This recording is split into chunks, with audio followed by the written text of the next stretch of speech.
야, 이 부장! 네가 부장이면 아니야? 뭐? 저 인간 저거 쟤 오늘도 술술 풀리고 안 먹고 회수 갔냐? 내일도 신체 상태로 출근하겠구만. 아유. 고려 생활건강 술술 풀리고 음주전 한포가 당신을 지켜드립니다. 특허받은 천연 유래 성분 숙취 해소제 술술 풀리고를 은하계 최저가로 딴지마켓에서 만나보세요. 고민을 넣어주는 친구 쇼한 침대 쉴 침대가 고민을 들어준다고? 편안한 저자리의 친구 쇼한 침대 그렇게 편안하니? 머리부터 발까지 너무나 포근한 느낌 오늘부터 내 친구 쇼한 침대 어디에 있다고? 딴지마켓에 있네. 영어 실력만 향상되는 게 아니라 이러다 정말로 인생이 바뀔 것 같다.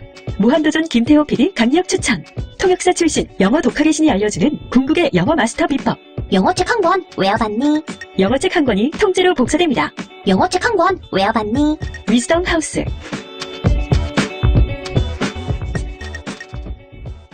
엄마, 나 가게 안 하고 싶은데. 너 가게 해봤니? 농식 만들어봤니? 인테리어는? 집기는? 일할 사람은? 운영은? 가게 자리는? 개그만! 너 돈이 있니?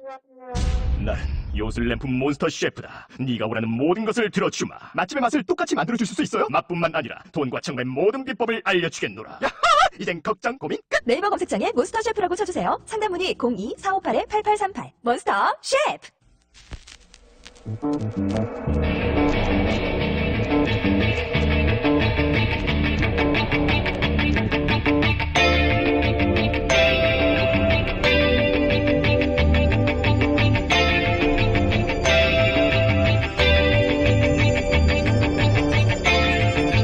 안녕하세요, 김호준입니다. 지난 토요일 아사히 신문에 따르면 이준규 주일 한국대사가 차기 정권은 한일 위안부 합의를 준수해야 하고 일본 총영사관합 소녀상은 국제 예양, 그러니까 예의 측면에서 이전하는 것이 바람직하며 위안부 문제가 안보에 지장을 초래한 사태는 바람직하지 않다고 말했습니다. 우리나라 대사 맞나요? 차기 정권의 외교 정책을 왜 탄핵된 정권의 임명직이 그것도 상대 국가 언론을 통해서 주장합니까? 그리고 일본 정부가 위안부 강제성을 부인하는 공식 입장을 작년 유엔에 제출한 것은 국제예의에 맞는 겁니까? 소녀상 위치의 예절을 따지기 전에 일본 정부가 이 전쟁 범죄를 전면 부인하는 역사적 무례부터 따져야죠. 그리고 그래야 하는 이유가 안보 때문이 아니오. 이렇게 명백한 사안에 대해서도 자국민을 지키지 못한 안보가 무슨 안보입니까? 아무리 미국이 한일 군사협정 때문에 위안부 문제를 해결하고 싶어 해도 그렇죠. 이렇게 우리 대사가 일본의 입장부터 챙겨주는 거, 이건 진보 보수의 문제가 아니라 제정신이 아니냐의 문제입니다. 이것도 생각이었습니다.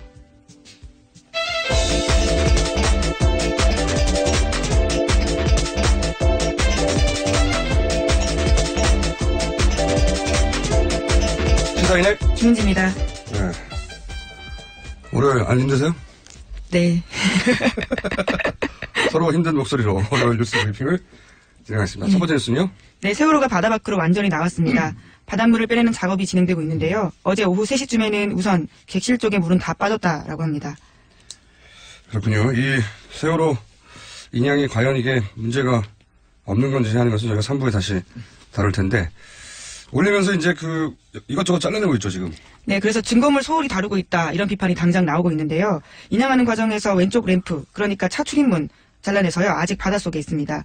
게다가 지난해 5월에도요, 인양 과정에서 배 뒷부분 왼쪽 스테빌라이저라고 균형장치도 자른 바가 있어서요, 증거물들을 계속 훼손하고 있는 게 아니냐라는 의심을 사고 있죠. 이것뿐만이 아니에요. 앵커도 이미 절단했죠. 작년에 이미 이건 절단을 했고, 그리고 이제 배 위로 짐을 옮겨 싣는 뭐라 그러죠? 도르래 이렇게 줄 명칭을 모르겠네요. 예, 배에 대해서는 좀 약합니다. 다들 약하죠. 배 앞부분에 작은 크레인처럼 달려가지고 물건을 들어올리고 내리고 하는 그 도로래도 제거가 됐어요. 사실은 굉장히 많은 게 사전에 절단이 되고 제거가 된 상태인데, 인양하면서도 이제 스테빌라이저도 잘라내고 그리고 램프도 제거했고, 그래서 이제 유가족들은 이 증거물이 훼손되고 있다, 이렇게 계속 얘기하고 있는 거죠. 예. 네, 그동안의 해수부 태도를 보면요, 신뢰를 주지 못했기 때문에 가족들 입장에서는 온전한 선체조사 될 수 있느냐 의심할 수밖에 없는 상황인 것 같습니다. 게다가 이제 선체를 완전히 인양한 다음에도 3등분으로 또 절단한다고 하니까. 네, 그렇죠. 이것도 큰 문제죠. 네, 해수부가 지난해 8월에 발표한 내용인데요. 세월호가 다 올라올 경우에는 출입구가 바닥을 향해 있기 때문에요. 막힌 상태에서는 시신 수습과 사고 원인 조사 어렵다라면서요, 자르겠다라는 계획 발표했거든요. 이제 그런데 유가족과 세월호 특조위 같은 경우에는요, 일부에서는 침몰 원인 밝힐 증거가 사라지기 때문에 문제가 있다 이렇게 이야기하고 있죠.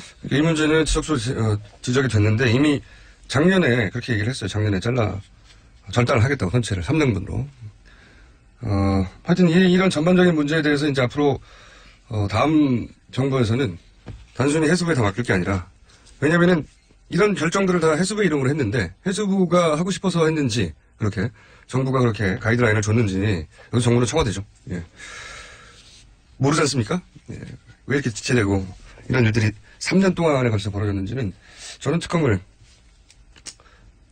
세월호 특검을 출범시켜야 된다고 봅니다. 다음 정권에. 자, 다음 뉴스는요. 네, 검찰이 이번 주 초반 정도에요, 박근혜 전 대통령의 구속영장 청구 여부를 결정하는 방향을 가닥 잡았다라는 연합뉴스 아침 보도입니다. 검찰 특별수사본부 같은 경우에는 박 전 대통령의 혐의를 입증할 수사 기록과 법리 검토 사실상 마무리했다고 하고요. 그래서 조만간에 김순환 검찰총장에게 수사 결과 보고하면서요, 영장 청구 여부도 결정하겠다라는 겁니다. 저는 오늘 내일 늦어도 수요일 이전에 제가 얘기했지 않습니까? 대면 조사 수사 받을 때 다음 주 초 영장 청구될 것 같다고. 이게 왜냐면 영장을 청구하지 않을 이유를 만들기 굉장히 어려워요, 이제. 원래 대통령이 파면되지 않았다면, 이 정도 중요한 사안이면 청와대 가이드라인이 있었겠죠. 지금 이제 황교안 대행이 있는데, 황교안 대행이 대선 이후 검찰의 이익을 지켜줄 수 없거든요. 네. 대선이 끝나면 사실상 정치적으로 무의미한 역할이 되기 때문에. 그리고 보수 쪽에서는, 표면적으로는 구속영장을 반대합니다. 근데 실제로 속으로는 구속돼서 역풍이 불길 바라고요. 그리고 진보 쪽에서는 표면적으로는 구속을 외치지만 불구속돼서 계속 박근혜 전 대통령에 대한 분노가 유지되길 바라고. 이게 굉장히 아이러니죠. 실제하고 속셈이 다른. 이러다 보니까 검찰이 자체 판단을 해야 되는데, 이건 아무리 계산을 해봐야 방정식이 너무 어려워요. 그럼 기댈 게 정말 법밖에 안 남는 거거든요. 네, 검찰이 정치적 고려하면 안 되죠. 안 되는데 항상 해왔어요. 항상 해왔는데 이번에는 정치적 고려를 하려고 해도 방정식이 너무 어렵고, 그때 가이드라인을 주는 것도 없고, 그리고 바로 대선이고, 너무 어려운 이 풀기가 해법을. 그래서 기댈 게 법밖에 없기 때문에, 근데 법대로 하면 구속 위에는 방법이 없거든요, 지금. 그래서 구속영장을 청구하지 않을 수 없다는 게 제가 지난주 검찰조사, 박근혜 전 대통령 검찰조사 직후부터 일관된 저희 결론인데, 다만 이제 고심의 흔적 흩뿌리고 필요하다고 그랬잖아요. 바로 다음날 영장 청구할 수도 있는데, 고심의 흔적을 쫙쫙 흩뿌리고. 하지만 이제는 그것도 더 할 수가 없어요. 왜냐면, 이제 곧 다들 정당의 경선이 끝나거든요. 대선 국면을 확 들어간단 말이죠. 예. 네. 그래서 하려면 이번 주 초, 월화수 이내에 해야 한다. 아무리 저도 수요일을 넘기지 않을 거라고 저는 예측하는 바입니다. 구속영장으로. 불구속이 아니라. 자, 다음 순요. 네, 박관천 경정이요. 어제 JTBC 이규현의 스포트라이트에 나왔습니다. 오랜만에 입을 연 건데요. 박관천 경정은 문고리 3인방 중에 구속된 정호성 말고도 이재만과 안봉근도 구속해야 한다, 이런 의견을 밝혔습니다. 그 두 사람은 검찰 특수본이 아마 하겠죠. 네. 네, 해야 할 텐데요. 뭔가 눈에 띄는 성과물을 내야 한다는 이제 중압감이 있거든요. 검찰 특수본은. 그 두 사람에 관한 수사가 있을 것이고, 구속 기소도 가능할 거라고 저는 봅니다. 네. 자, 다음 뉴스는요?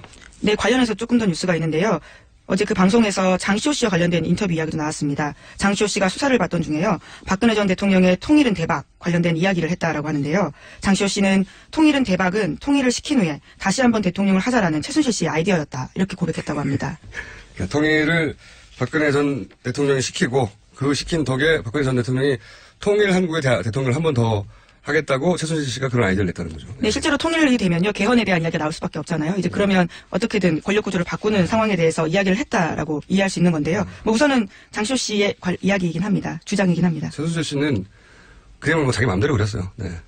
그래서 저는 개성공단 폐쇄 문제가 최순실 씨의 아이디어나 입김이나 이익번 연결해서 꼭 찾아봐야 된다고 생각을 합니다. 네. 통일은 대박이라는 구호가 최순실 씨가 통일을 시키고 박근혜 전 대통령이 한 번 더 시켜서 자기의 이권을 5만 대까지 이어갈 수 있도록 만들겠다는 구상에서 나온 거라면, 개성공단도 갑자기 통일부도 모르고 아무도 정부 내 누구도 모른 채 결정된 거잖아요. 개성공단 폐쇄가 전격적으로.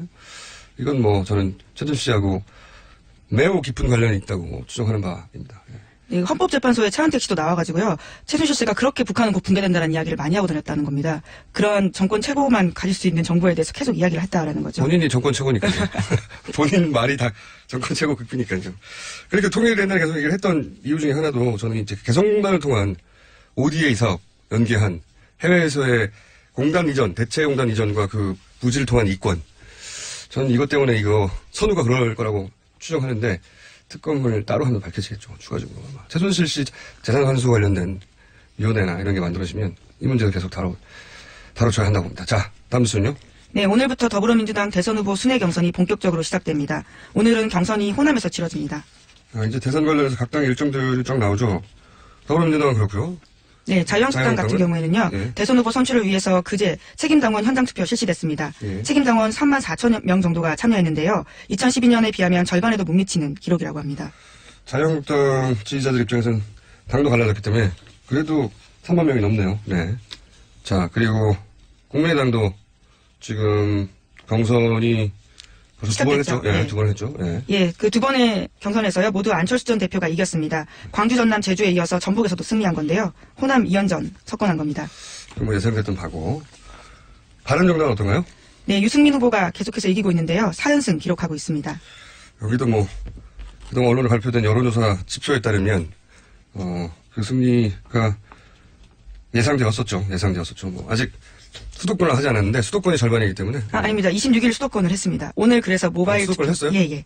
그래서 내일 후보가 선출됩니다. 수도권에서 역전할 거라고 양경필 후보가 주장을 해왔으나 안 됐군요. 네.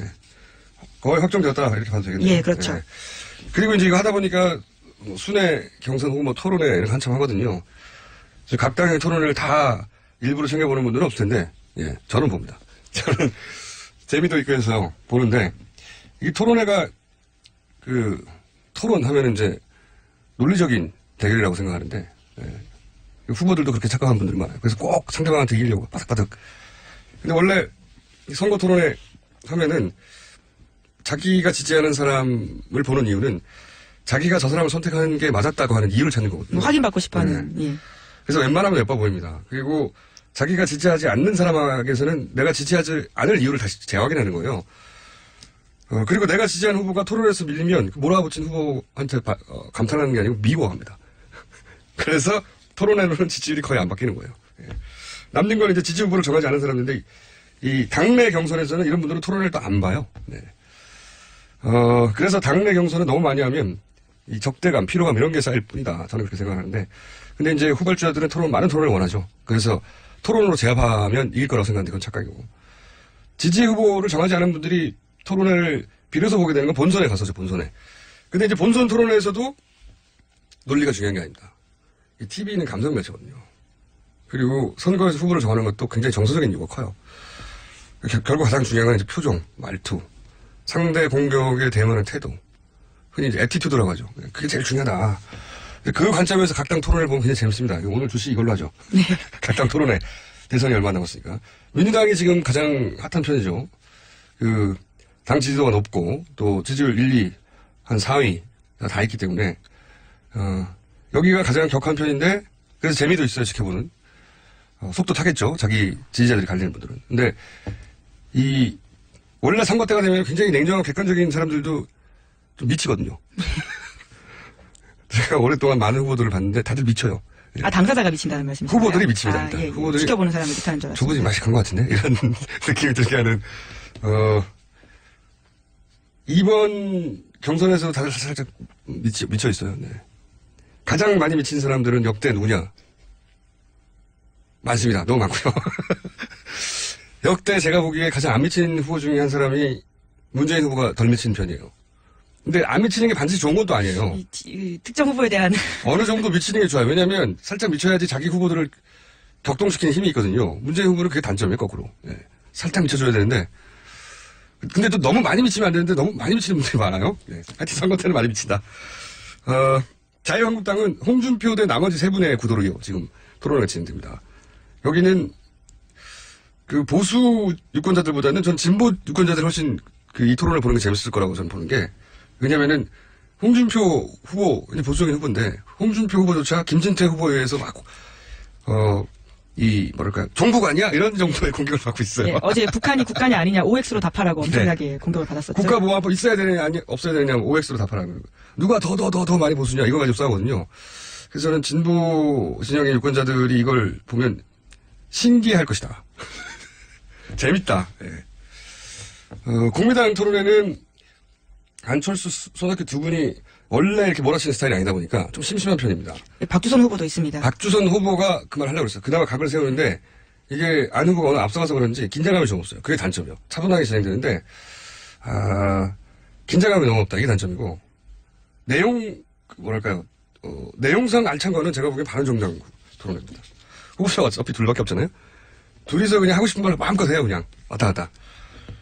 두 분이 다 말이 또 조리가 있는 편이고, 콘텐츠도 좋은 편이라, 저는 개인적으로, 이 토론가 제일 재밌다 싶은데, 문제는 거의 아무도 안 보는 것 같아요. 그래서 좀 아깝다, 개인적으로. 특징들이 그렇습니다. 재밌는데 아무도 안 보거나, 점잖은데 긴장감이 좀 없거나, 아니면 자유한국당은, 이게 뭐지? 재밌고, 예. 재밌습니다. 좀 신기하다. 예, 각이 예. 굉장히 서 있죠. 연대에 대해서 어떻게 할지에 대해서 3대1로, 그렇고요. 예. 3대1로 싸우고 있습니다. 자, 이제, 앞으로 이제, 선거 관련 뉴스가 점점 많아지겠네요. 이제 얼마 안 남았네요. 네. 3월의 네. 마지막 주입니다, 오늘. 네, 이번 주 안으로 거의 웬만한 당은 후보가 아마 윤곽이 드러날거나 결정될 것 같습니다. 네. 알겠습니다. 오늘은 여기까지 하고요. 제가 이 토론에 진짜 재밌거든요. 배트 장면. 이번 주 안에 한번 말씀드려볼게요. 토론회 중에 진짜 재밌는 장면들이 있습니다. 지금까지 네, 시사인의 김은지였습니다. 감사합니다. 여성 여러분, 골반이 삐딱하면 허리가 아파요. 아랫배가 나와요. 골반이 바로서야 건강도 아름다움도 바로섭니다.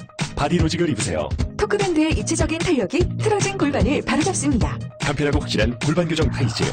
바디로직. 삐딱한 남성 골반에도 역시 바디로직. 바디로직의 효과를 못 느끼셨다면 100% 환불해드립니다. 자세한 환불 조건은 홈페이지를 참조하세요. 굶고 뛰고 땀 빼고 다 해봤다. 그래봐야 소용없었다. 다이어트는 결국 먹는 게 문제다! 동결건조 채소와 곡물, 단백질, 그리고 효소와 비타민, 미네랄로 만든 다이어트 전용 그린 스무디로 하루 한두 끼만 바꿔 드세요. 검색창에서 비타샵을 검색해주세요. 아무도 묻지도 따지지도 않고 가입하셨다고요? 보험은 너무 어려워요. 걱정 마십시오. 마이보험 체크가 도와드립니다. 1800-7917 마이보험 체크로 지금 전화주세요. 1800-7917 이미 가입한 보험이나 신규 보험도 가장 좋은 조건을 체크해서 찾아드립니다. 인터넷 한글 주소 마이보험.com 또는 카카오톡에서 아이디 검색 마이보험을 친구 추가하여 상담하실 수 있습니다.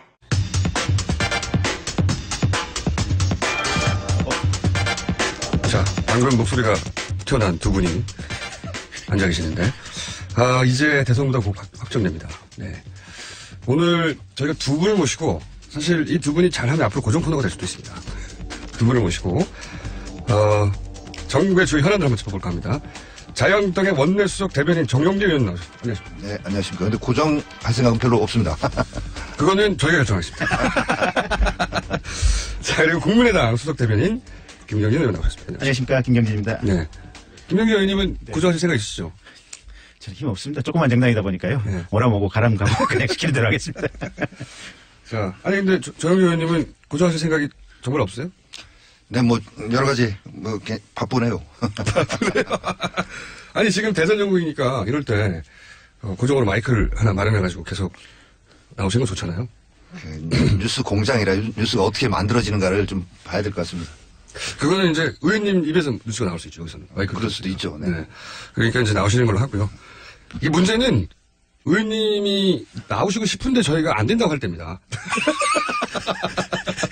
그거는 그런 일은 별로 없을 것 같고요.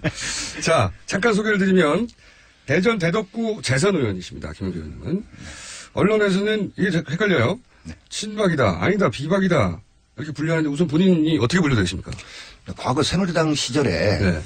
새누리당 소속 의원이라면 누구나 박근혜 정부의 성공을 바랐을 겁니다. 그런데 그중에 몇몇 의원들이 네. 자기들만 새누리당 그 박근혜 정부의 성공을 바라고 다른 의원들은 좀 그렇지 않는 거 아닌가. 그래서 이 관리하고 독려하고 막 이래야 된다고 생각했던 분들이 있는 것 같아요. 그분들이 이제 소위 강성 친박인 거죠. 네. 근데 저는 본래부터 친박도 뭐 비박도 친이도 아닌 친국민계다. 이런 얘기를 해왔고 또 친박 비박 생겨나기 훨씬 전부터 제가 이 당에 몸을 담고 있었습니다. 민자당 공채 1기로 그러니까 91년 말부터 제가 이 당에 몸을 담고 있었으니까 오래 계셨네요. 예, 박근혜 대통령보다 훨씬 그럼 강했습니다. 당직자 출신이십니까? 네, 그렇습니다. 네. 아, 그렇구나. 네.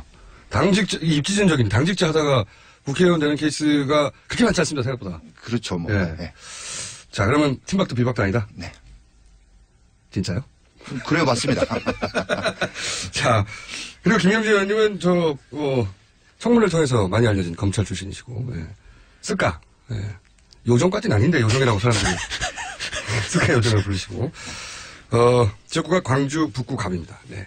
초선 의원인데, 이제, 청문회를 통해서 굉장히, 인지도가 높아지셨어요. 그죠? 네. 그전에도 방송 출연을 좀 해가지고요. 아시는 분들은 알아보셨는데. 모릅니다, 그때는. 총수도 알아보셨잖아요. 자, 오늘 일단 첫 번째 현안. 이 박근혜 전 대통령은 구속영장을 청구해야 되나요, 검찰이? 어떻게 보십니까? 아니면 불구속 기소해야 됩니까? 뭐 그동안 누차 말씀드렸습니다만은 이 문제는 뭐 김수남 총장 말대로 네. 법과 원칙 그리고 수사 상황에 따라서 검찰이 판단할 일이다. 네. 너무나 당연한 뭐 어떻게 모범 답안인 것 같습니다만은 이 말의 의미는 정치권은 거기에 대해서 구속하라 마라 이렇게 언급하는 것이 전혀 도움이 되지 않는다 이런 의미. 근데 자유한국당 입장에서는 구속되는 게 그냥 구속하라고는 절대 말 못하죠.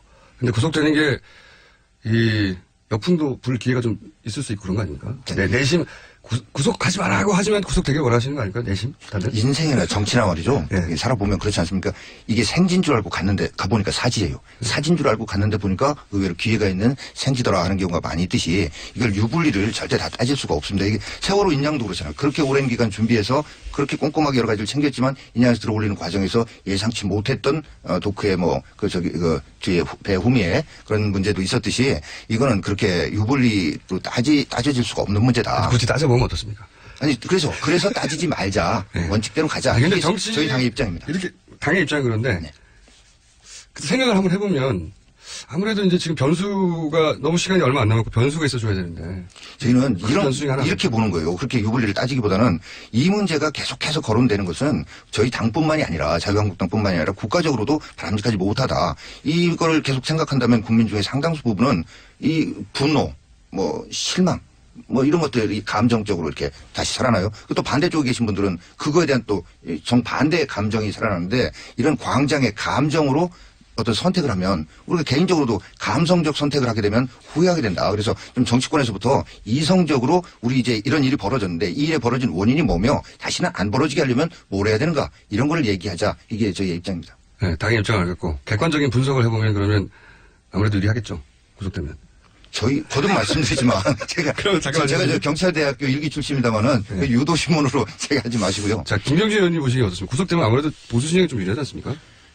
그러니까 그걸 따져서 정당 입장을 정하면 안 된다는 충분히 이해했고요. 네. 제 말은 이제 그 이후 벌어질 그 상황을 예측해 보자면. 근데요, 이게 산이 높으면 물이 깊고 한쪽이 결집하면 또 다른 한쪽이 결집하거든요. 그러니까 사실은 각각 결집하고 싶은 욕망들은 있을 거예요. 조금 이미 다 이긴 판 조금 더 쉽게 이기고자 하는 이런 생각을 하면서 어느 쪽인가 한쪽이 결집을 시작하면 또 다른 한쪽도 결집할 거야 라고 생각하는 데도 있을 것이고 네, 그 차이가 없다? 있을 수 있을 것이고 네. 또 이번 기회에 어쨌든 조금 전체적인 상황은 안 좋지만 잔존 세력이라도 강하게 공고하게 규합을 해보자라는 생각을 하는 집단도 있을 것이고 여기서 잔존 세력은 묻지 마세요. 잔존 세력은 묻지 마세요. 어쨌든 여러 가지 관점에서 다양한 생각들이 있을 터인데 네. 정치권의 오딩은 공통돼요. 이건 뭐냐면 법과 원칙에 따라서 검찰이 처리를 해라. 그거 말고 제가 궁금한 거. 묻지 마세요. 물어도 대답 안 해요. 국민의당 입장에서 어떻습니까? 국민의당 입장에서는 국민의당 입장에서는 계산기를 좀 두드려보면 계산기 안 두드린다니까요. 거짓말들. 법과 원칙에 따라서 사법 처리하라라는 것이 국민의당의 입장이에요. 이렇게 하면 안 됩니다. 이렇게 하면은 다 속내가 조금씩 드러나줘야 되는데. 우리 드러낼 속내 근데 없어요. 정치인 내지는 정치 집단을 그렇게 끊임없이 정치적 유불리만 따지는 그런 집단으로 자꾸 매도하는 것도 국가적으로 안 좋은 겁니다. 우리 언론이 국회의원 국민의 대표 300명을 항상 쓰레기 치고 그래요. 근데 국민의 대표 300명이 쓰레기면 국민은 뭐가 됩니까? 근데 그래서 정치 집단 정당이 그런 어떤 유불리를 사람이니까 생각되는 측면이 있을 거예요. 그러나 이거 생각하지 말고 이런 당위의 길로 가야 된다라는 이런 생각도 하는 것이 정당이고 정치인이다. 그리고 또 한 가지가 항상 우리가 일을 해보면 느끼는 바지만 좋은 게 아니고 나쁜 게 나쁜 게 아니에요. 좋아봐야 미세하게 좋고 나빠봐야 미세하게 나쁘기 때문에 특별하게 어떤 현상에 대해서 의미를 둘 필요가 없습니다. 그냥 앞만 보고 뚜벅뚜벅 가는 것이 우리가 항상 겪는 최선의 선택입니다. 네, 이렇게 재미없는 정답들만을 말씀하시고. 고정은 안 될 거예요. 아이고, 뭐 말씀 곤란하시겠죠, 네. 근데 이제 논평을 할 수는 있지 않습니까? 일반적으로 봐서는 그렇게 생각할 수 있다. 아니면 그런 논평이라도 듣고 싶은데 대변인이시니까 조심스러운 거 제가 이해하고요. 네. 그렇지만 보수 진영이 유리하겠죠? 그건 모른다니까요. 아니, 저도 그게 꼭 그렇지만 않다고는 생각합니다. 네. 당연히. 사실 이럴 거라고 결정해서 했는데 정반대 결과가 나긴 하잖아요, 정치에서. 네. 일반적인 계산은 어떤가 한번 궁금했는데 말씀 안 하시면 방송 끝나면 말씀하시겠죠. 자, 이거 말고 자유한국당 입장에서 박근혜 전 대통령의 구속 여부 말고 자유한국당 입장에서 판을 흔들 수 있는 그런 계기는 뭐가 있을까요? 보시기에 단일화요? 글쎄요, 판을 흔든다기보다도 저희는 이런 사태를 초래한 데 대해서 책임을 통감합니다. 네. 그래서 그렇다면 정말 책임지는 자세는 무엇인가? 이런 일이 다시 벌어지지 않도록 하는 거다. 그렇다면 이런 일의 원인이 뭔가를 찾아내야 된다. 원인은 제왕적 대통령제라고 하는 이 시스템의 문제가 훨씬 더 크다. 물론 사람의 영향도 조금은 있겠으나 역대 대통령들 모두가 불행한 결과로 끝난 이 일을 여기서 끝내자라고 하는 건데 여러 가지 이유로 대선 전 개헌은 사실상 어려워졌습니다. 그러나 이런 일 다시 되풀이되지 않게 하기 위한 노력을 안 한다면 이건 이 시대 정치인으로서 책임을 다하지 않는 것이다. 그래서 개헌을 확실하게 담보할 수 있는 방안이 뭔가 이거를 이번 대선과 연계해서 어떻게든 개헌을 확실하게 담보해낼 수 있는 이런 길을 찾아내서 국민들께 제시해 드려야 된다라는 게 이게 판을 흔들고의 문제가 아니라 그런 차원에서 생각을 합니다. 무슨 특정인에 대한 반대를 위한 무슨 이런 저기가 아니라 구체적으로 그러면 예를 들어서 구체적으로 해볼게요. 개헌을 필요하다고 생각하는 자유한국당과 바른정당과 그리고 김종인 전 대표 이런 분들과 연대 다른 연대라고 하든 단일화를 하든 힘을 모아서 후보하는 사람을 정한다 이거죠.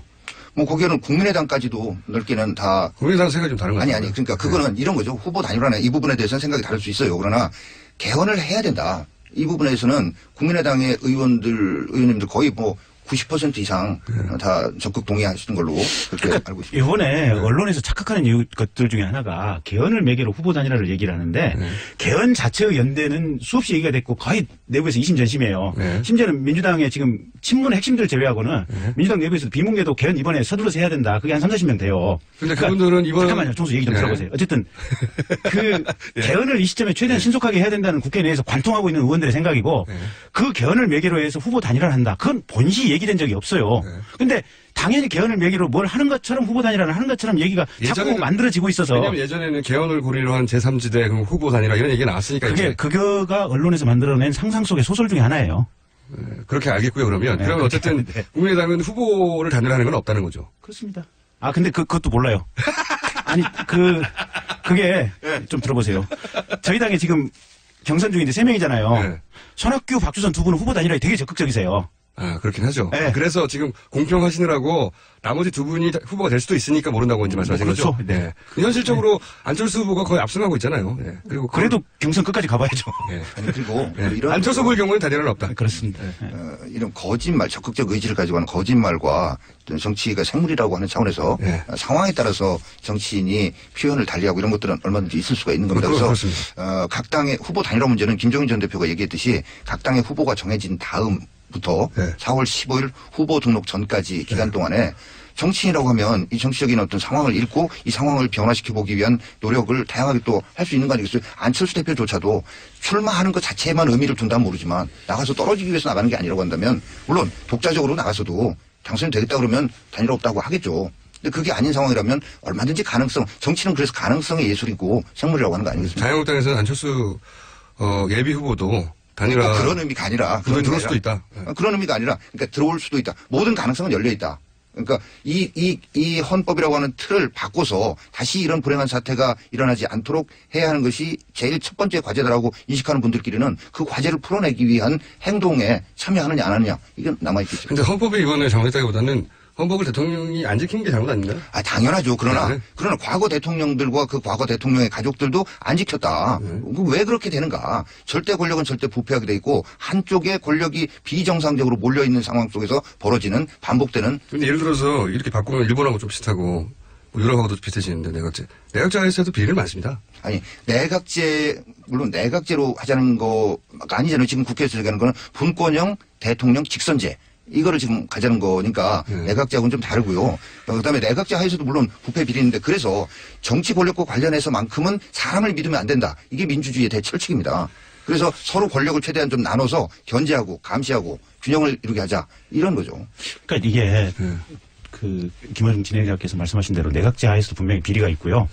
또 일본 같은 내각제는 내각제임에도 불구하고 거의 독재 권력처럼 심지어 국회 의결로 헌법까지 개정해버리는 뭐 이런 상황이니까. 정권 바뀌기 좀 어렵죠. 네, 뭐 그런 상황이니까 내각제라 그래서 문제가 없는 것은 아닌데 어쨌든 이 범죄나 문제의 관점에서 보면 내각제나 대통령제나 비슷할 수도 있어요. 근데 최소한 이 얘기는 드리고 싶어요. 우리가 가장 이상적인 모델로 생각하는 북유럽 국가들 있잖아요. 예. 대체로 이 북유럽 국가들이 정치 체제는 내각제, 정당은 다당제 시스템 예. 이런 국가들을 대부분 채택하고 있어요. 근데 그 나라들이 우리가 가장 최고 이상적인 복지국가 체제가 완비되어 있고 1인당 GDP는 적게는 4만 달러에서 많게는 8만 달러까지 가고 있거든요. 네. 그래서 여러 가지 문제점의 관점에서 보면 내각제나 대통령제나 뭐 동일하게 문제가 있을 가능성이 있는데 평균적인 확률과 과거에 걸어왔던 경험치로 보면 우리나라 대통령제 치고 온전하게 이렇게 스텝다운 걸어 내려온 대통령들이 없고 그런 것과 더불어 북유럽 국가들의 어떤 번성하는 저런 모습들을 보면 지금 헌법상의 정치 체제를 바꿔야 된다는 데는 모든 정파가 동의를 하고 있는 것 같아요. 심지어는 당선이 유력시 된다고 하는 문재인 후보 측도 최소한 내년 지방자치 때까지는 개헌안 통과시키겠다라고 얘기를 하는 걸 보면 개헌을 하지 말자는 얘기는 없어요. 그러니까 사실. 공적인 언동으로 내년 지방자치 때라고 얘기를 하고 있어요. 그러니까 뭐 지킬지 안 지킬지는 두고 봐야겠지만 그것도 그렇긴 하지만 예, 맞습니다. 그 지키자. 왜냐하면 개헌을 하겠다고 약속했던 후보들 꽤 있었거든요. 대부분 안 했죠. 대통령 되고 난 다음에는. 그래서 그런 걱정도 근거가 없는 건 아니고. 근데 개헌을 안 하겠다는 사람은 없고 이제 언제 하느냐 가지고 따지는데 대선 전에 하자는 거 가지고 이제 이거는 정략적인 게 아니냐 이렇게 비판을 하는 거죠. 굳이 대선 전에 하자는 거는 대선 전에 그러니까 우리는 세를 만들어서 이제 전선을 만들려고 하는 거 아니냐. 전선을 만들려고 할 의도가 분명히 있을 수는 있는데 있죠. 더 중요한 것은 네. 대선 끝나고 나면 대부분 여태까지 우리가 거짓말쟁이 대통령들을 봤기 때문에 최소한 개헌에 대해서는 가장 유력시 된다고 하는 문재인 후보도 거짓말쟁이 안 될 것인지 믿을 수 없다. 그래서 가급적이면 대선을 끼고 하는 것이 가장 안정적으로 할 수 있는 길이다라고 국회 내에서는 대부분 보는 거예요.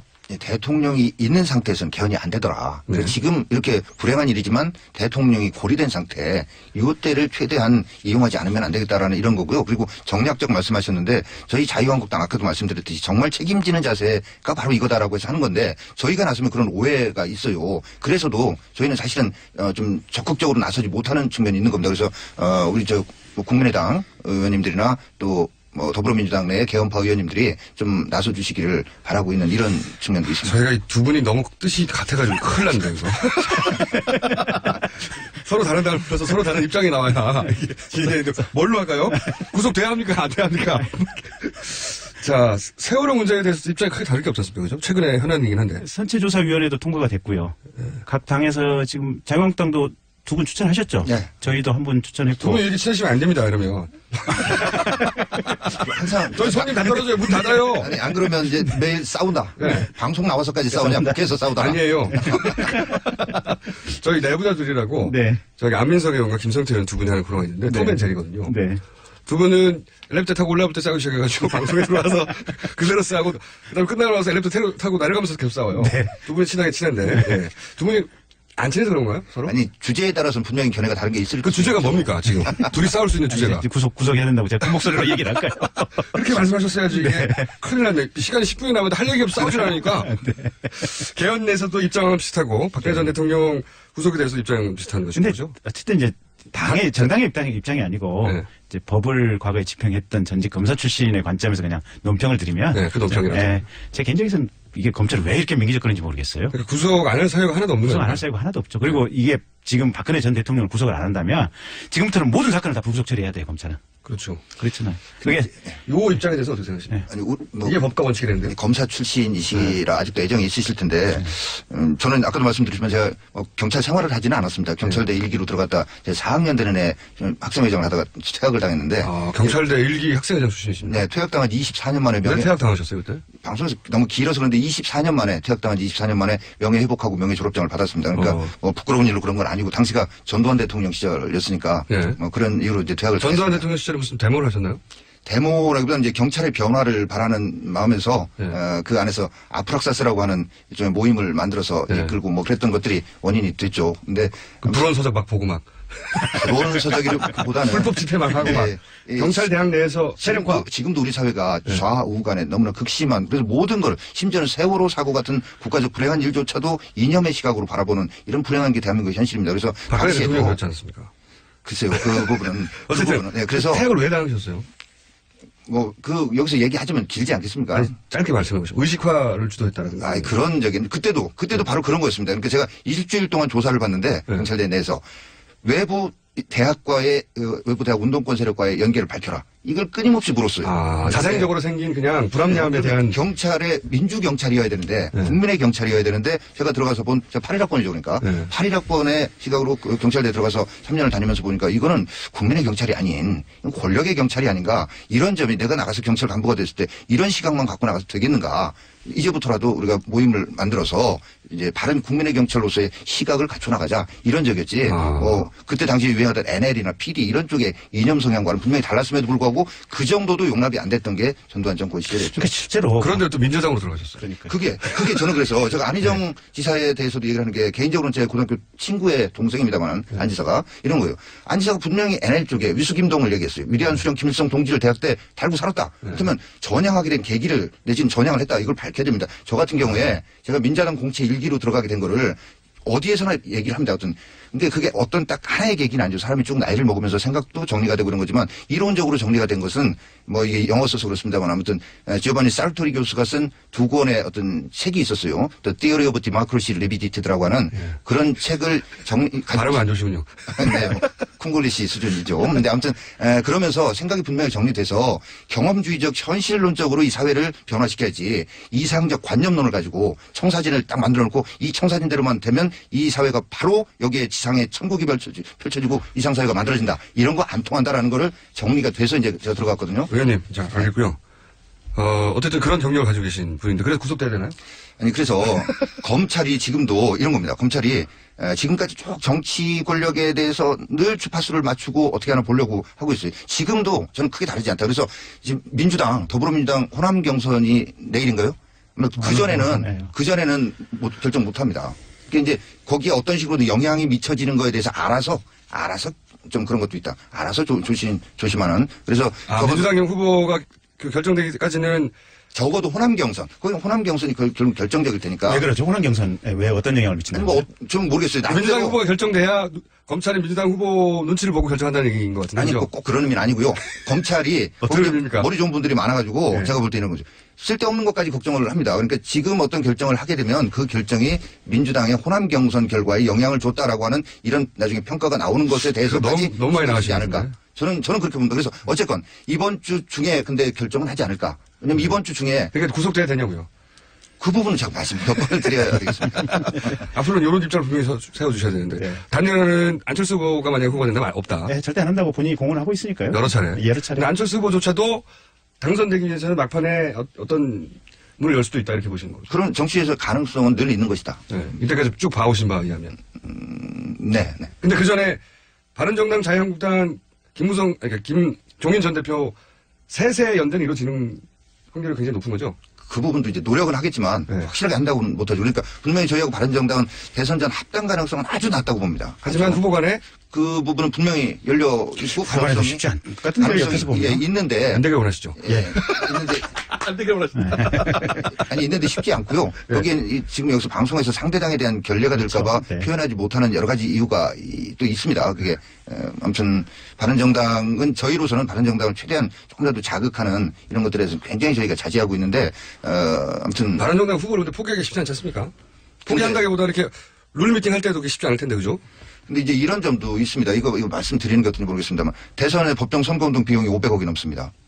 500억이라고 하는 돈을 가지고 대선에 임할 수 있는가? 나중에 10%가 넘어야 절반 정도 환급받습니다.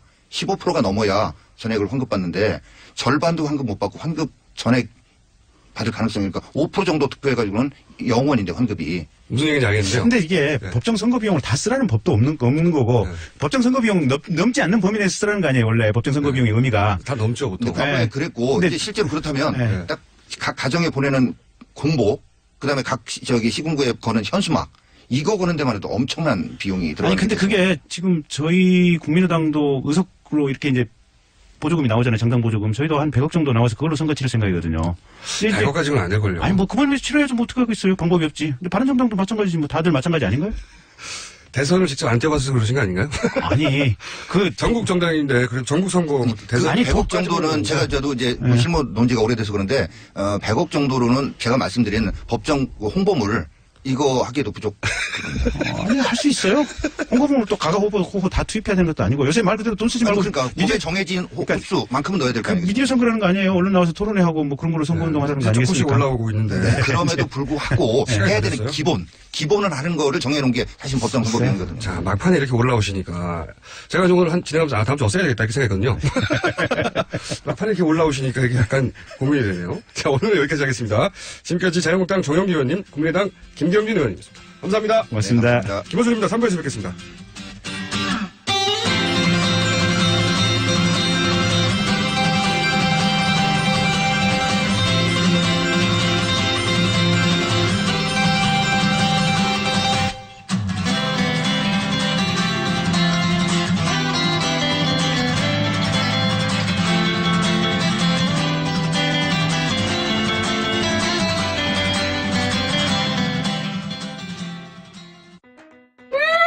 맛있어. 너무 맛있어. 와, 아삭거리는 소리 들려? 와, 진짜 맛있다. 이 김치 어디에서 샀어? 김치 어디서 샀냐면 화 뭐? 무슨 김치라고? 그러니까 어디 김치냐면 바로 뜸들이지 말고 빨리. 도대체 어디 김치야? 화통김치. 화통김치라고. 국내산 재료로 100% 자체 생산하는 화끈하게 통하는 화통김치. 얼른 검색해서 사 먹어. 한글도 남보다 빨리 깨치고 참 똑똑했는데 갈수록 실력이 뒤처지는 것 같아 걱정이에요. 혹시 초등학교 교과서 본 적 있어요? 어려운 어휘가 너무 많아요. 학교에서는 어휘 개념을 하나하나 설명해줄 시간이 정말 부족하잖아요. 그럼 어떡하죠? 내 아이의 어휘만큼은 내가 책임져야죠. 어휘 공부의 정석. 초등어휘 3천, 초등어휘 5천. 검색창에 초등어휘 3000을 쳐보세요. 눈에 들어가도 상처 위에 발라도 혹은 아이들이 실수로 먹더라도 괜찮아야 한다는 마음으로 달려왔습니다. 아이부터 어른까지 수아비스. 이렇게 좋은 화장품 전 국민과 나누기 위해 수아비스 아이 모델 선발 대회를 개최합니다. 아이부터 어른까지 수아비스. 아이를 포함한 가족 모두가 참여 가능합니다. 지금 검색창에 수아비스 화장품을 검색하세요. 아이부터 어른까지 수아비스. 평생을 수아비스와 함께할 모델 바로 여러분과 여러분의 아이가 될 수 있습니다. 아이부터 어른까지 수아비스.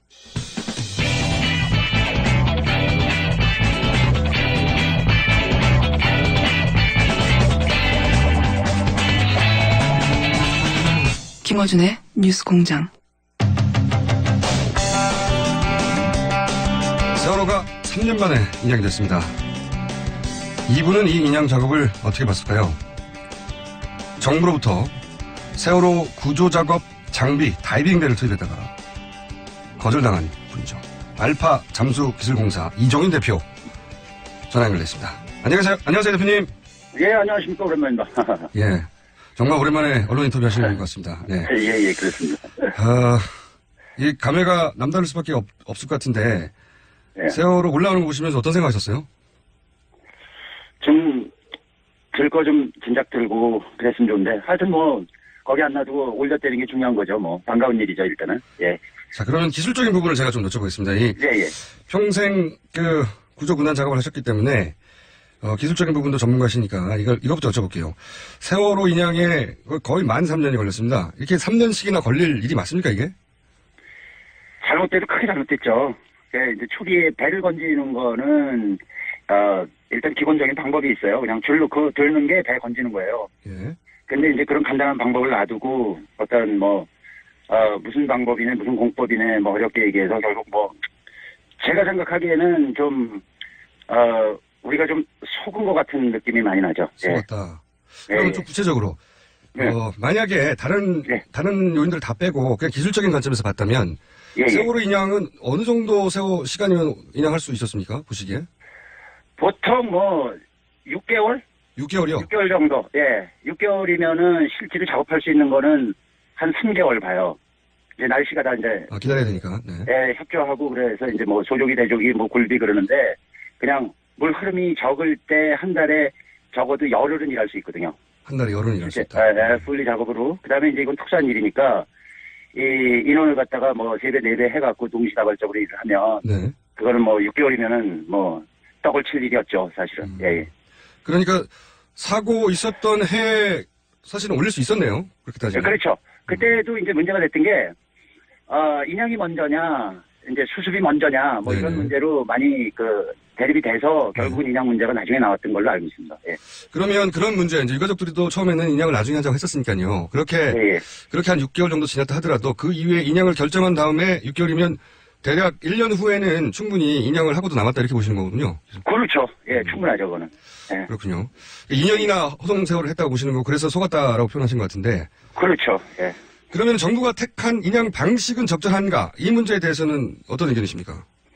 그것도 이제 뭐 할 말이 좀 있는데요. 예, 본인 경험을 들어서 좀 구체적으로 얘기해 주세요. 네. 예, 처음에 이제 드는 배를 드는 방식은 네. 배가 이제 뭐 엎어져 있거나 누워 있거나 바로 앉아 있거나 네. 물 속에서 해저면에서 바로 세운 다음에 올리는 게 이제 정상적입니다. 바로 세운 다음에. 네. 예. 그다음에 이제 이 배는 그전에 바사호나 알려진 옛날 고 유물선들 예. 신체가 약한 경우는 밑에 그런 받침대를 넣어서 드는 경우가 기본이고 예. 그렇게 들어야 되고 이거는 철제 강선이에요. 네네. 강선이기 때문에 충분히 와이어를 갖다가 밑에 삽입을 하는 데도 문제가 없고 들어서 굴리는 데도 문제가 없고 가령 문제가 된다면은 이제 선체 부분의 강도 때문에 그러는데 그럴 때는 줄을 그만큼 더 넣어주면 중력이 분산되기 때문에 선체에 아무 하자가 없고 이제 보통 그렇게 건집니다. 예. 초기 상하이 셀비지가 말씀하신 대로 배 밑에 쇠봉을 넣어서 들어 올리려고 했는데 이 방식은 배가 부서질까봐 오래된 고선 올릴 때 쓰는 방식이고 지금은 그렇죠. 튼튼한 배기 때문에 그렇죠. 그런 방식을 채택할 필요가 없었다고 보시는 거군요. 그렇죠. 불필요한 일을 한 거고 오히려 어떤 특수 공법인의 선체 보존을 위해서 했다고 그러는데 그래서 사실 이 배가 보존이 됐습니까? 지금 올라오는데. 구멍만 뚫렸지만요. 마스트고 뭐고 다 자르고 램프 자르고 이런 식으로 해서 올렸죠. 그러면 시기는 6개월이면 충분했다고 보시면 그러면 이런 공법, 이런 방식으로 최초 채택되면서 비용이 한 1,000억 정도 들어갔다고 하는데 비용 측면에서 어떻게 보십니까? 비용도 아무리 많이 해도 한 250억이면은 충분히 배를 건졌다고 봅니다, 저는. 아, 그래요? 예. 이 금액의 산정은 본인이 인양해 봤던 경험에 비추어서 이 정도면 가능하다고 보시면? 그렇죠. 그것도 어떻게 보면 좀 충분히 봐서 그런 겁니다. 이게 실비가 아니라 실제 이 정도면 가능했을 거라고 보시는 거군요. 예, 가능했죠. 비용이 그러면 대표님 보시기에는 굉장히 부풀려진 건데 비용이 이렇게까지 부풀려졌다고 보시는 이유는 뭡니까? 어디서 비용이 들어갔을까요, 그럼? 그거는 특수한 공법에 이렇게 해서 이제 어떤 견적을 낼 때 가지를 많이 그러니까 이유를 많이 낸 거죠. 여러 가지 들어갈 거를. 예를 들어서 부력제를 사용한다. 예, 부력제 사용하는 것도 그래요. 부력제도 이 부력제가 이제 선체에 어디 고박이 되냐가 이제 문제인데 그 부력제 하나가 예를 들어서 7,000톤에 해당되는 부력제가 있다고 쳐요.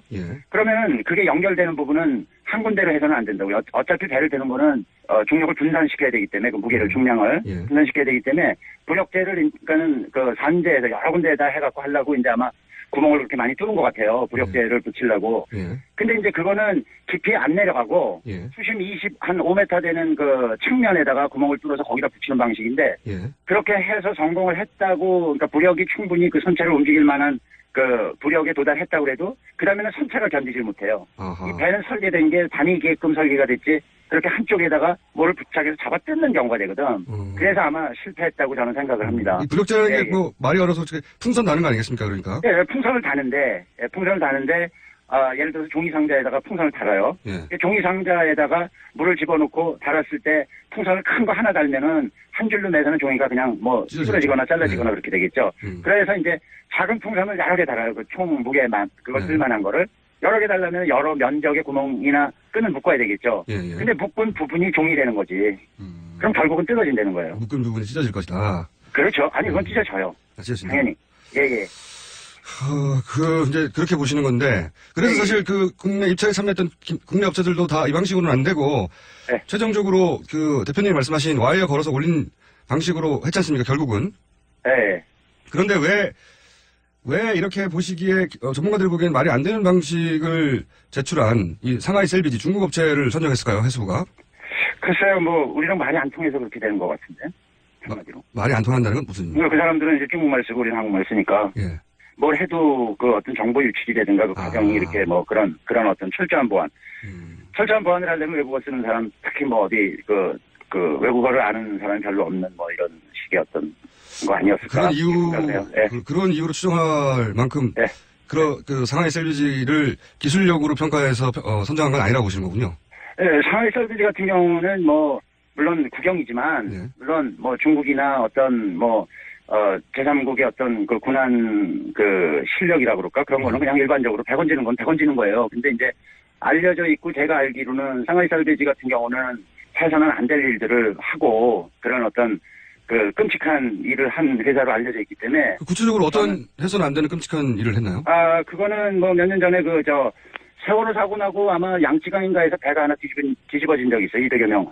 유람선이 넘어졌는데 이틀 만에 건졌다고 높이 평가받는 뭐. 그렇죠. 네. 그거는 높이 평가해야 될 일이 아니고 아주 끔찍한 일이었습니다. 그게 뒤집어지면, 그게 뒤집어지면 순간 전복이라는 게 이제 순간적으로 일어나서 또 그리고 배가 떠 있었고, 세월호처럼 한쪽이 들어가서 이렇게 부분적으로 떠 있던 게 아니고 완전히 풍성하게 떠 있었는데 그걸 그냥 이틀 만에 다시 뒤집어서 그 안에서 한 사람을 다 죽이는 거 아닙니까? 아, 그래요? 예, 그거는 그런 어떤 그 신속한 그런 기술력을 자랑할 게 아니고 일단 그런 사고가 나면 있는 상태에서의 그 생존자 구조가 우선인데 그거 말 못하는 그 다음에 무슨 잡으면 없었던 것 같아요. 그만큼 통제를 해서 그랬는지 중국 정부에서.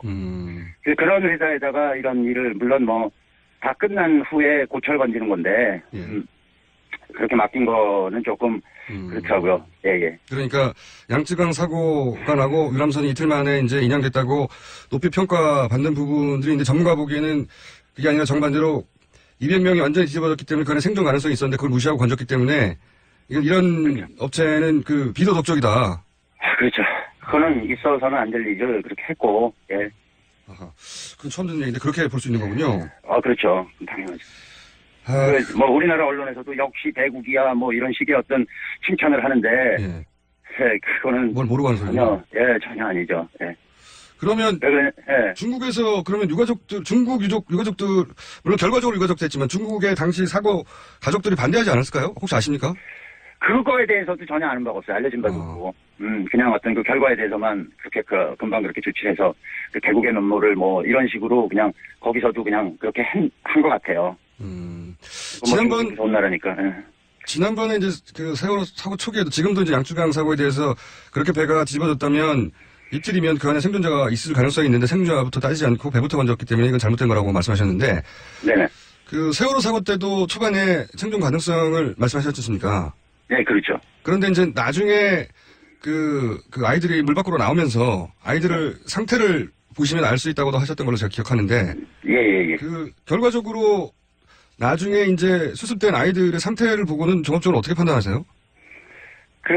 이제 그 가족 중에 한 명이 저는 이제 올라온 그 아이들을 본 적이 한 번도 없습니다. 가족들만 봤죠. 그 가족들이 이제 한 가족 학병 하나가 자기 그 자식이 오나 안 오나 해서 그 시신 올라오는 거마다 2달 동안 한 200몇 명을 계속 자기 눈으로 확인을 했다고 그래요. 그러면서 하는 소리가 2달이 지나니까 이 친구들이 다 이제 부패가 돼서 나왔더라. 안타까운 일이다 이렇게 얘기를 하더라고요. 그래서 부패 상태가 어떻대? 그랬더니 몸이 부풀어 있더라. 예. 근데 총재님도 아실 이제 들은 얘기지만 그 2달 정도 된 이후에 발견된 이제 수습된 한 아이가 꼭 그제 죽은 것처럼 얼굴이 깨끗하게 돼서 그렇게 나온 적이 있어요. 그런 아이도 있었습니다.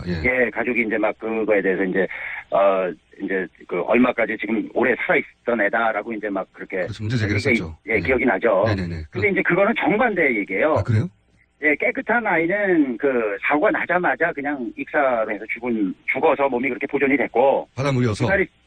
바로 이제 숨이라는 거는 이제 바로 숨 쉬거나 어떤 그런 상황이 안 돼서 바로 죽은 아이가 2달 동안 그 찬물에 보존이 됐다가 나왔어요. 오히려 깨끗한 아이들이 사고 직후에 사망한 아이들이고. 예. 그럼 이렇게 2달간 관찰한 학부모 증언대로 이렇게 몸이 부어서 올라와서 부패했다고 하는 아이들은요?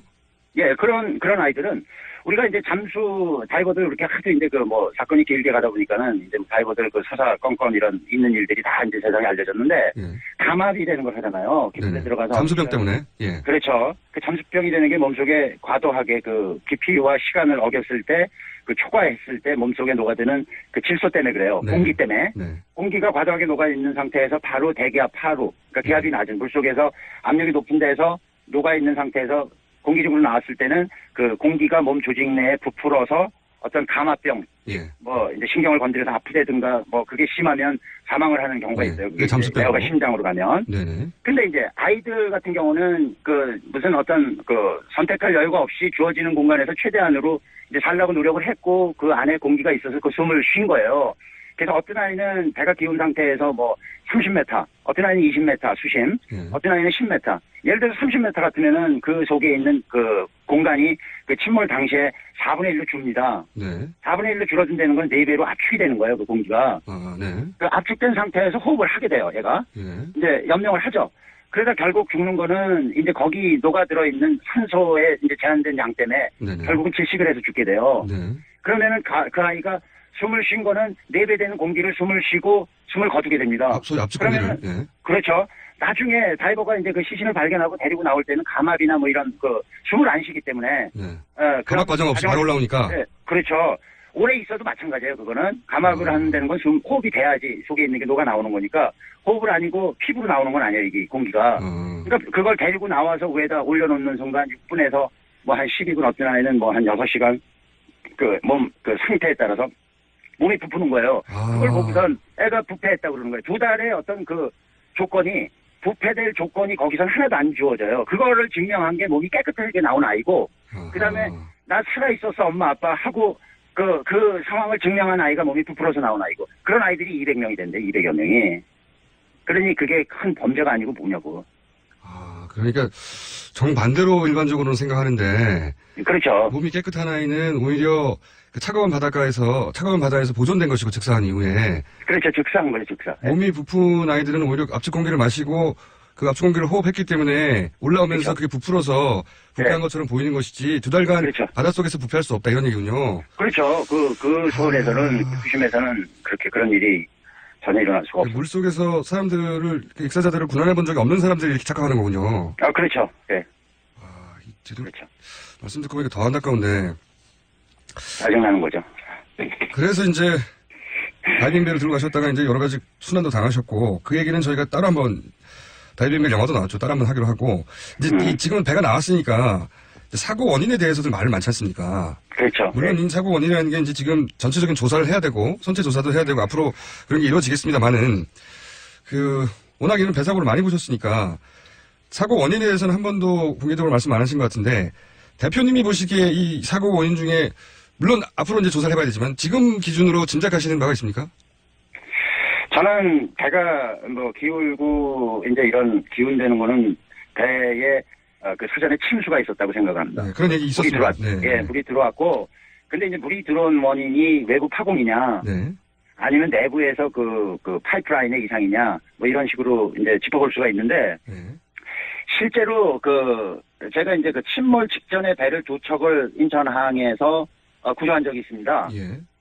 그 하나는 뭐 한 2만 ton 되는 거고 하나는 뭐 한 1000여 톤 되는 거고 이런 이제 소형 뭐 화물선이었는데 2만 톤이면 세월보다 크네요. 예. 훨씬 크죠. 그 원목을 잔뜩 싣고 이제 이제 아주 위태위태한 상태에서 이제 저희가 해결을 했는데 그게 뭐냐면은 배가 물이 들어오려면은 외부에 어떤 접촉이 있어서 파공이 있어서 물이 들어와요. 근데 이제 그 기관실 쪽에 이제 물이 들어서 배가 작동 불능 상태가 되는 거거든요. 그래서 이제 기관실 쪽에는 그 메인 엔진 주기를 이제 시키는 목적으로 그 냉각수를 빨아들이는 장치가 있습니다. 예, 빨아들이는 장치가 있는데 이제 상황에 따라서는 그 밸브를 잠그고 그 빨아들이는데 어떤 이물질이 낀 그 필터 같은 스트레너라는 그런 바구니 같은 게 있어요. 그 밸브 안쪽에. 그래서 물을 차단하고 뚜껑을 열고 그걸 청소하고 닫고 뭐 이런 과정으로 그걸 청소하고 다시 그 밸브를 개방해서 이제 냉각을 다시 시작을 하는데 한 번의 경우는 그 밸브 이전에 그 파이프 밑에가 이제 그 부식으로 파공이 난 거를 몰랐어요, 이 사람들이. 배 내부에 파이프 문제였다, 그때는. 그렇죠. 그랬고, 한 번은 그 스트레너, 그 필터를 청소하려고 밸브를 잠궜다고 생각을 하고 그 스트레너를 열었다가 걷잡을 수 없이 그냥 그 물이 치는 바람에 그거는 이제 밸브가 오래된 배들은 밸브가 이렇게 해서 그러니까 원활하게 작동이 안 돼요. 이렇게 뭐 수록곡 잠그듯이 딱 잠그면 잠겨야 되는데 잠궜다고 생각을 해도 고착이 돼서 또는 중간에 이물질이 있어서 이게 완전히 안 잠긴 상태로 잠궜다는 착각을 일으키게 하죠. 그렇게 해서 이제 배에 침수가 시작돼서 또 침몰 직전에 들어가서 그걸 막고 해갖고 배를 2번 살린 적이 있는데 세월호 같은 경우 침수가 일어났다면 그 소위 그 시체스트 안쪽 그 파이프라인을 점검을 해야 될 거고, 그 다음에 외판 우리가 보지 못한 좌연 그 기관실 쪽으로 아마 조사가 이루어져야 될 거고, 지금 뭐 다 올라왔다는데 거기를 조사를 해서 했는지 안 했는지 건 모르겠습니다. 어쨌든 내부 파이프들 살펴봐야 된다는 말씀이시네요. 네. 그렇죠. 네. 외부가 이상이 없다면. 네. 그 내부 다 봐야 되겠지만 내부에서 파이프 문제일 수 있다. 이 부분도 체크해봐야 된다. 이런 말씀이신 것 같고. 그렇죠. 그거는 중요한 거예요. 알겠습니다. 저희가 오늘은 준비한 시간이 거의 다 돼가는데 중요한 질문들이 많아서 다음에 한 번 더 모시기로 하고 오늘은 몇 가지 중요한 포인트만 짚어볼게요. 네. 이런 말씀도 하셨어요. 병풍도 근처에서 앵커를 한번 내렸다고 다시 올린 것 같다. 이 말씀하신 이유는 뭡니까? 그거는 뭐 전에 이제 어떤 뭐 소스에서 정부에서 발표한 그 항해도 항적도, 예. 항적도가 끊긴 거를 정부에서 발표를 했고 그와 똑같은 그 끊긴 부분이 이어진 항적도를 또 해군에서 발표를 했고 예. 그걸 겹쳤을 때 그 끊긴 부분이 지그재그로 이렇게 움직인 그 흔적이 거기에 기록이 돼 있었고 지그재그로 그 짧은 기간에 갈 수 있는 거는 배가 앵카를 내렸다는 어떤 그런 얘기하고 연결이 되거든요. 앵커를 앵카를 내리는 이유는 배가 정박, 그러니까 묘박을 하기 위해서 어느 지점에서 떠 있기 위해서 내리는 거고 두 번째는 비상시에 배가 조정이 안 될 때 항해 중에 메인 엔진이 고장이 완전히 나거나 속도는 붙어 있는데 그럴 때는 사실 뭐가 출현을 하면 그걸 들이받아야 되기 때문에 일단은 배에서는 배를 갖다가 슬로우 다운 감속시키기 위해서 감속을 하려고 노력을 하는데 그 조치 중에 하나가 드롭 앵커예요. 앵커를 예를 들어서 두세 샤클이면은 40에서 60m 정도를 내려요. 보통 투매를 할 때는 뭐 10샤클이고 내려서 앵커가 충분히 한 번에 파지되게 하지만 이거는 배를 갖다가 속도를 줄이는 거기 때문에 가면서 이렇게 어떤 물체에 부딪혀서 감속 이렇게 되는 거기 때문에 그 앵커를 내리고 항해를 했다고 봐요. 항적도를 보건데. 예. 그래서 그 삐뚤삐뚤한 데가 앵커가 순간적으로 어디 잡혔다가 가는 타력으로 이제 그 방향을 틀었다가 가는 타력이 계속 있으니까 결국은 다시 진행하고 또 삐뚤삐뚤하다 결국은 그쪽으로 그 J자로 해서 멈추나요, 그죠? 예, 그렇죠. 마지막에는.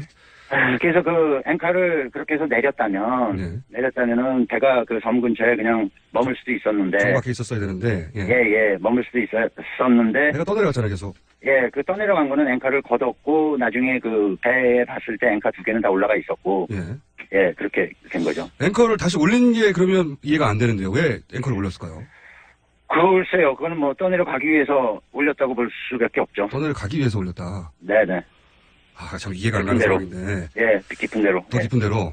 그러니까 지금 병풍도 근처에서 그렇게 했다가 더 깊은 데로 조류가 있으니까 흐름이 있으니까. 네. 그때 뭐 조류 방향이 그 섬에서 멀어지는 쪽이고. 오히려 떠내려가려고 했다. 그렇게밖에 이해가 안 된다는 말씀이신 거죠? 그렇죠. 네. 일어난 현상이고 보니까. 자, 두 가지 질문만 더 드릴게요. 질문은 많은데 오늘은 두 가지 질문 더 하고 마무리해야 될 것 같습니다. 다음에 다시 한번 연결할게요. 지금 선체를 3등분해서 수습하겠다. 이렇게 어렵게 그 선체 전체를 올린 다음에 3등분 하겠다고 이제 정부는 그러거든요. 이게 꼭 3등분을 절단을 해야 됩니까? 절단을 하는 거는 아무 이제 폐선의 경우는 절단을 해요. 폐선은 분해를 해서 이제 용광로로 보내야 되니까. 근데 이거는 사건이 어떤 발생이라든지 발생이 돼서 침몰이 되고 그다음에 이런 어떤 그 희생자가 있고 이런 상태에서는 배를 캘 때 건드려서는 안 돼요. 하나도. 그렇죠. 왜냐하면 모든 게 어떤 그 단서가 될 수 있고 그런 건데 해수부가 입장에서는 국가 입장에서는 조타를 잘못해서 그렇게 됐다라고 그 결론을 내려놓고 지금 만약에 그렇게 자르고 그런 상태라면 나머지가 갖고 있는 이제 증거들 그 원인에 대한 궁금증을 갖고 있는 남지 국민들에 대한 생각은 어떻게 무시당하는 거죠? 조사를 제대로 하기 위해서는 손내면 안 된다는 말이죠. 네, 절대 그 현장 보존은 될 수 있으면 하고 그다음에 이제 그게 자르는 게 수습자를 갖다가 수습하는 그 과정이 힘들어서 그렇다. 당연하죠. 배가 옆으로 있으니까 깊은 어떤 동굴 속에서 뭘 갖다가 수직으로 일을 해야 되니까 그럴지언정 그렇게 그거는 그 결과에 따른 어떤 그 우리가 해야 될 일이기 때문에 할 수 없이 그런 시간이 걸려도 사다리를 놓고 하든 밧줄을 타고 내려가든 그렇게 해야지 이걸 갖다가 그 원인 밝혀지기 전에 그런 어떤 편의성 때문에 자른다는 건데 그건 있을 수 없는. 손쉽게 빨리 하느라고 자르는 건 말이 안 된다는 거죠. 그거죠. 네. 예. 마지막 질문인데요. 하실 말씀 너무 많을 것 같은데 오늘은 요 질문으로 일단 마무리하겠습니다. 이 다일랭 벨 지금이야 알게 됐지만 이게 청와대에서 대통령 비서실장이 어떻게든 영화부터 비롯해서 막으려고 했어요 보니까 그 사이에 이유도 모른 채 고생 많이 하셨죠? 그렇죠. 이민도 가려고 하셨다면서요? 그렇죠. 어디로 이민 가려고 하셨습니까? 이민은 이렇게 몇 번 가보고 하와이 쪽에 가서 그냥 있는 게 나을 것 같다. 이민이 되는 게 이제 어디 초기에는 사람들이 좋아서 잘 살아보려고 하는 건데 이거는 이제 그나마 남은 여생 좀 마음 편하게 좀 평화롭게 살기 위해서 가 있는다고 그래도 여기 문제가 있는데 평화롭겠어요. 일단은 이제 그런 어떤 반응이었죠. 그 사건에 대해서. 네, 워낙 마음고생을 많이 하셔가지고 그때 공격도 많이 당하셨고 그리고 또 최근에는 그 사무실에 불이 나가지고 그동안 일해온 장비 자료 다 없었다면서 28년 동안 쌓아놓은 게. 네, 그게 다 녹아 없어지더라고요. 한 4시간 반 동안. 자, 이제 이민 가지 마시고요. 세월호 조사하실 때 아무래도 참여하셔야 될 것 같아요. 글쎄요, 그건 시켜줘야 하는 거고, 시키는 사람 자체의 또 마음도 문제고, 그래서 하여튼 예를 들어 어떤 세력이 있어서 그걸 감추려고 그러면 그게 드러나겠어요. 끝까지 감추지. 그러니까 그 끝까지 감추려고 하는 걸 밝혀내 주셔야죠. 네. 근데 이런 현상들이 사실은 간단하게 증명을 하는데 그걸 어렵게 과학이 어쩌고 이래갖고 그걸 어렵게 해서 국민들을 질리게 한단 말이에요. 굵직한 사건들이라 그랬지만 그렇게 해서 또 잊어먹고 하게 해서 또 말 잘 듣는 국민들 우리 대한민국 이러고선 또 가겠죠. 그런 걸 걱정하시군요. 이번에는 네.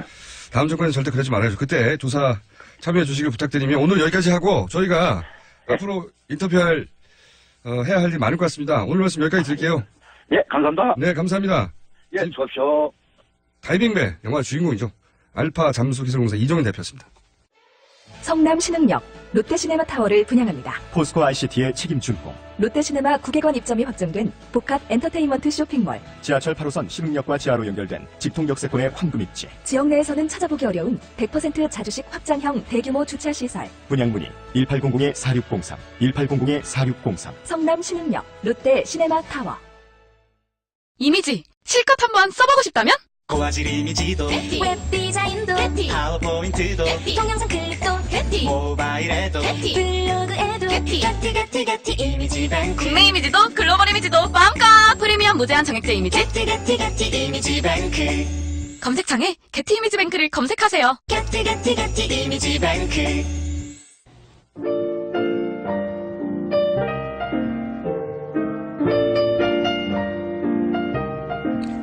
불친절한 S시간입니다. 오늘은 다이빙벨 이종인 대표 인터뷰 문자가 굉장히 많습니다. 네. 인터뷰를 하는 동안 저도 괴로웠는데 그런 분들이 많았나 봐요. 예. 눈물이 나서 운전을 할 수 없어 갓길에 세웠네요. 말씀을 듣다 보니 더 화가 납니다. 이런 분들 굉장히 많고요. 다음 정권에서는 이종인 대표 관련한 명예가 회복되겠죠. 네. 그리고 이종인 대표라고 모든 걸 다 알 수는 없으나 이종인 대표처럼 지적할 수 있는 전문가들이 그동안 침묵하고 있었죠. 이종인 대표는 강제로 입을 봉인당한 것이고. 자. 정경훈 PD 수상 소감이 재밌었다고, 저희가 PD협회에서 작품상 받았거든요. 작품 PD협회에서 준 상이다 보니까 PD가 받았어요. 건방지게. 그런데, 수상 후기가 굉장히 재밌었습니다. 찾아보시고. 거기 보면 댓글도 많이 달렸는데, 정경훈 PD가 다 단 겁니다. 게시판 여기저기 많은데 그것도 다 정경훈 PD가 한 거고요. 가족들까지 동원했다고 그런 썰이 있습니다. 여기까지 하겠습니다.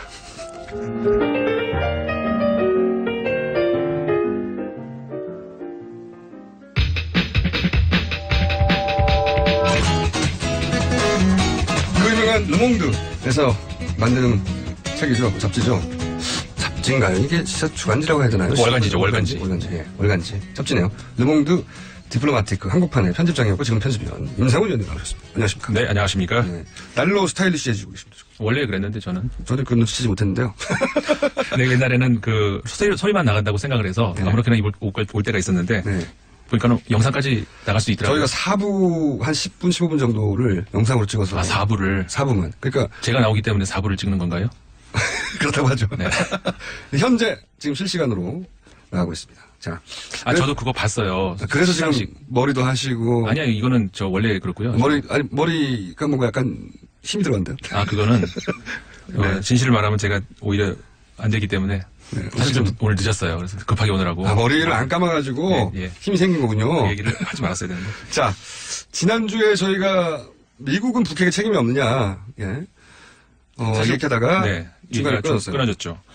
그렇지 않습니까? 북핵 이야기를 할 때 우리나라 정권 중에 어느 정권의 책임이냐, 뭐 중국의 책임이냐 이야기를 많이들 하는데 미국의 책임을 이야기하는 사람들은 별로 못 봤어요.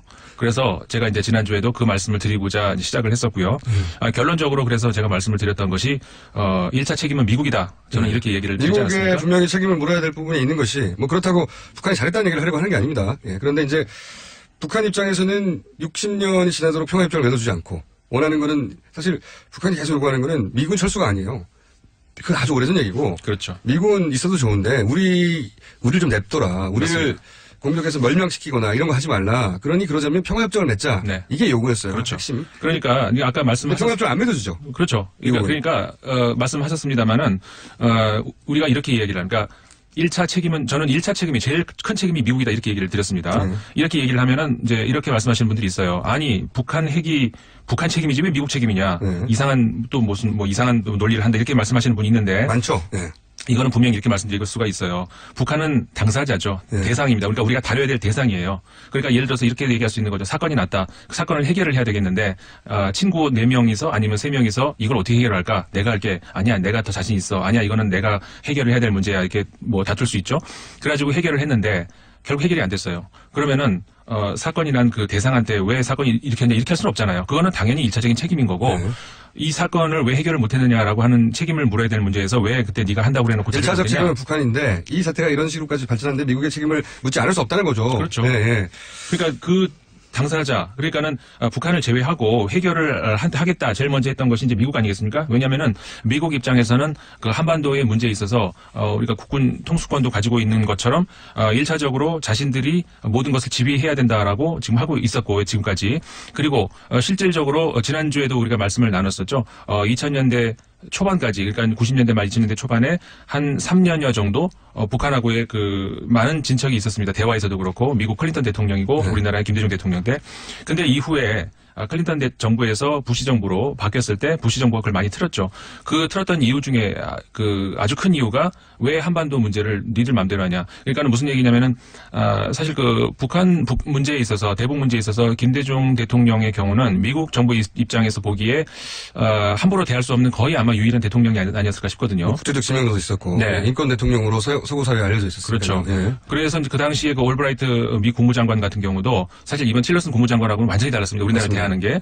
그때는 김대중 대통령을 거인이라고 불렀죠. 거인의 어깨에 올라서서 비로소 우리가 세상을 볼 수 있었다. 이건 옛날에 있었던 얘기인데 물론 차용을 한 겁니다. 남북 관계에 있어서는 김대중이라는 거인의 어깨 위에 올라가서 봐야 된다. 그렇죠. 그렇게 올브라이트 국무장관이 이야기를 할 정도로 우리나라에서 결정한 어떤 이야기들에 대해서 정책들에 대해서 어떻게 그 사람들이 할 수 있는 그런 게 아니었습니다. 근데 부시 정권이 들어서면서 그게 참 우리나라의 불운이에요. 네.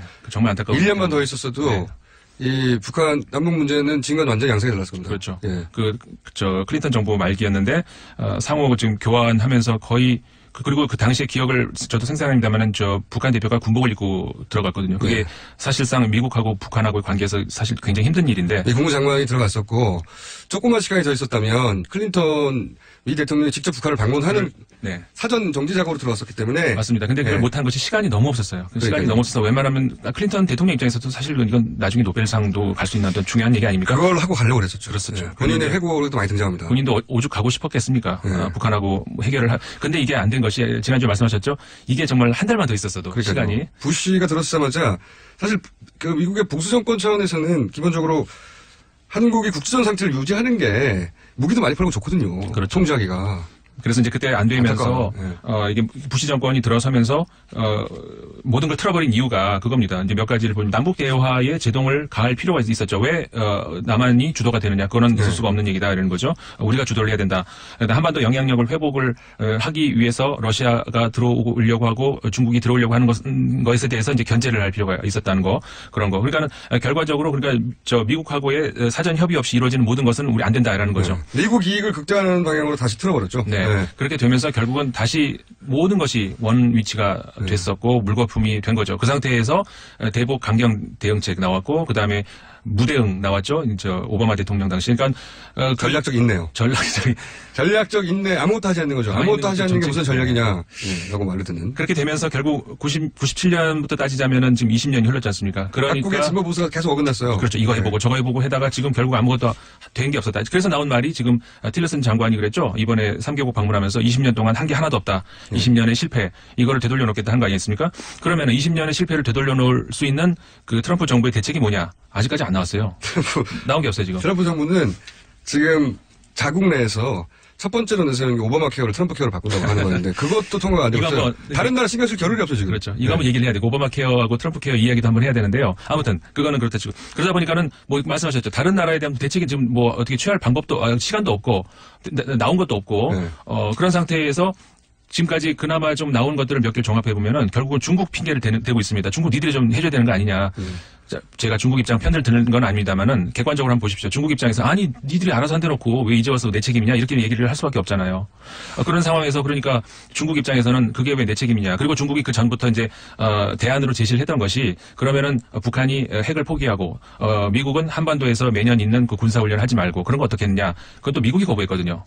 그러니까는 북한 입장에서는 거부를 할 수 있는 카드가 이제는 별로 없어진 거예요. 왜냐하면 지난주에 말 나온 것처럼 그 북한이 핵을 처음에 시작을 하게 된 것이 미국이 곧 멸망을 시킬 것 같은 그런 불안감 때문에 시작을 한 거 아니겠습니까? 그렇죠. 그때 뭐 선제 타격론 나오고 그랬으니까요. 네. 선제 타격론이 그때 나왔거든요, 이미. 그리고 불바다 얘기도 막 나오고 서로 긴장감 막 올라가고 그럴 때 이대로는 안 된다. 우리도 핵을 가져야 된다. 이렇게 시작된 것이고. 그렇죠. 구석에 몰리는 그런 입장에서 이제 북한이 시작을 한 거였었던 거죠. 자, 오늘 여기까지 해야 될 것 같은데요. 제가 오늘 헤어에 힘을 주고 오신 것 같아가지고 발언 시간을 많이 드렸어요.